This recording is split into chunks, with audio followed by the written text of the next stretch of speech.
हाफिज़ एहसान अहमद साहब, मैं आप ही से गुफ्तगू का आगाज़ करूँ तो ये सबसे ज़्यादा मुनासिब होगा। आप मुझे बताएं एक्सपर्टीज़ क्या हैं आइनी और कानूनी मामलात पर, क्योंकि वकला के जानिब से जो लीडरशिप है, स्पेशली अली अहमद कुर्द, मुनीर मलिक और हामिद खान साहब, ये तहरीक का ऐलान कर चुके हैं कि एक अदद फुल कोड हो इस मुतालबे के साथ। तो ऐसा हो पाएगा? आसान है ये? आसान है ये?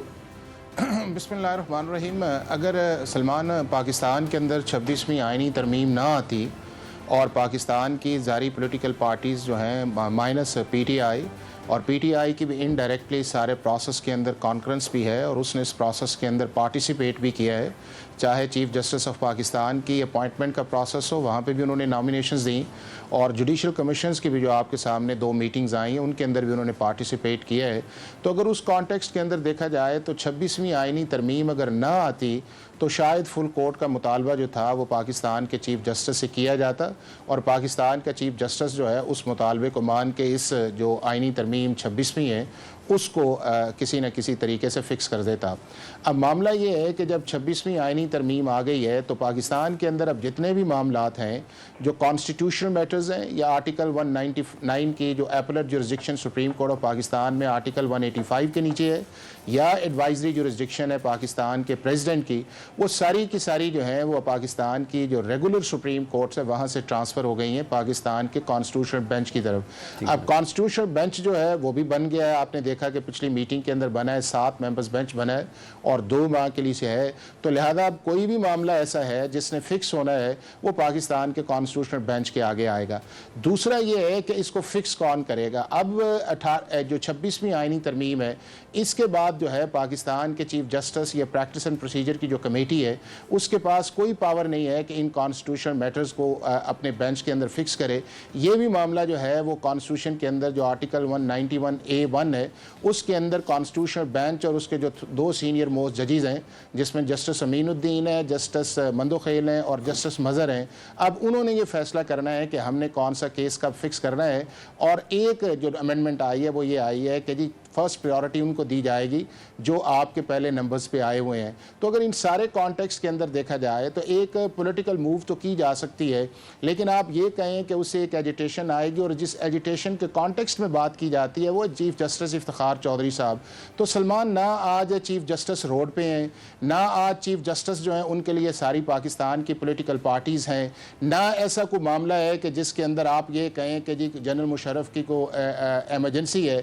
इस वक्त सारी पॉलिटिकल पार्टीज़ बशमूल पीटीआई जो है वो पाकिस्तान के मौजूदा चीफ जस्टिस पर उनको ट्रस्ट भी है, उन्होंने उसकी इम्प्लीमेंटेशन के अंदर मीटिंग्स भी कर ली हैं। और तीसरा इंपॉर्टेंट ये है कि पाकिस्तान का जो अभी सुप्रीम कोर्ट का रीसेंट इलेक्शन आया है उसके अंदर जो 26वीं आइनी तरमीम पर बात करके इलेक्शन लड़ा गया था, पाकिस्तान के मेजॉरिटी लॉयर्स ने उसको रिजेक्ट किया है, यानी कि 26वीं आइनी तरमीम के कॉन्टेक्स्ट को एक्सेप्ट किया है। तो अगर इन सारों के अंदर देखा जाए तो मेरा नहीं ख्याल कि इस वक्त एक ऐसी मूवमेंट है या एक ऐसी चीज़ है। हाँ, एक चीज़ ऐसी थी और वो ये थी कि अगर जस्टिस मंसूर ने जो लेटर लिखा है, अगर उस कॉन्टेक्स्ट के अंदर पाकिस्तान के चीफ जस्टिस जो है वो एक फुल कोर्ट की मीटिंग बुलाते, यानी कि हाउस की अपने सुप्रीम कोर्ट के, और उसके बाद केस फिक्स करते, तो शायद चीज़ें जो थी किसी और तरफ थी। और मैं समझता हूँ यानी वो वक्त गुजर गया ना एहसान साहब, वो वक्त गुजर गया। लेकिन ये बता दें कि मैं सवाल एक कर लूँ इसके साथ ही अटैच कर देता हूँ ना कि वकला की जो कॉल है, जो वो कह रहे हैं मुतालबा कर रहे हैं फुल कोर्ट, आप कह रहे हैं 26वीं आइनी तरमीम के बाद तो ये फुल कोर्ट बन ही नहीं सकती, अब तो ये आइनी बेंच ही करेगा जो 7 रुकनी बेंच है। इसके अलावा जो दरखास्तें गई हुई हैं मुख्तलिफ सियासी जमातों की तरफ से, जमात इस्लामी की तरफ से, पाकिस्तान तहरीक इंसाफ की तरफ से, और अब तो मुत्तहदा अपोजिशन भी बीच में आ गई, महमूद खान अचकज़ई साहब आ गए, अख्तर बेंगल साहब आ गए, ये तमाम अफराद आ गए। तो इसका मतलब है बस 26वीं आइनी तरमीम हो गई, अब इसको चैलेंज कहीं नहीं किया जा सकता, क्योंकि प्रैक्टिस एंड प्रोसीजर कमेटी तो अभी भी है ना। प्रैक्टिस एंड प्रोसीजर कमेटी तो अभी भी है ना। देखें, एक सलमान जो 26 नहीं, वो जो प्रैक्टिस एंड प्रोसीजर की कमेटी है वो अब रह गई है आपके रेगुलर केसेस के लिए। प्रैक्टिस एंड प्रोसीजर कमेटी जो है उसका कोई ताल्लुक नहीं है जो पाकिस्तान के अंदर आर्टिकल 184(3) के नीचे अगर आप पिटीशन फाइल करते हैं या आर्टिकल 199 के नीचे हाई कोर्ट से उनकी अपील सुप्रीम कोर्ट के अंदर आती हैं। प्रैक्टिस एंड प्रोसीजर कमेटी का उससे कोई ताल्लुक नहीं है। दूसरा ये है कि हमने पिछले 10-12 साल से जो पाकिस्तान की सुप्रीम कोर्ट को कॉन्ट्रोवर्शियल किया हुआ था कि जी full court court, full court. मेरा ख्याल है कि ये लेजिस्लेचर्स ने अब डिज़ाइन कर लिया है कि अब इस मामले के ऊपर जाके सुप्रीम कोर्ट को या जजेस को क्रिटिसाइज करने की बजाय हम एक बेंच, और बेंच भी जो है सलमान, ये पीटीआई का आइडिया है, ये किसी पॉलिटिकल पार्टी का आइडिया नहीं था, सारे के सारे पाकिस्तान के अंदर कॉन्स्टिट्यूशनल कोर्ट की तरफ थे। और इसीलिए आपने ये देखा है कि एक तरफ आप फुल कोर्ट कहते हैं, दूसरी तरफ आपका 7 मेंबर्स बेंच है, एक तरफ आप प्रैक्टिस एंड प्रोसीजर कमेटी कहते हैं, दूसरी तरफ आर्टिकल 191 है।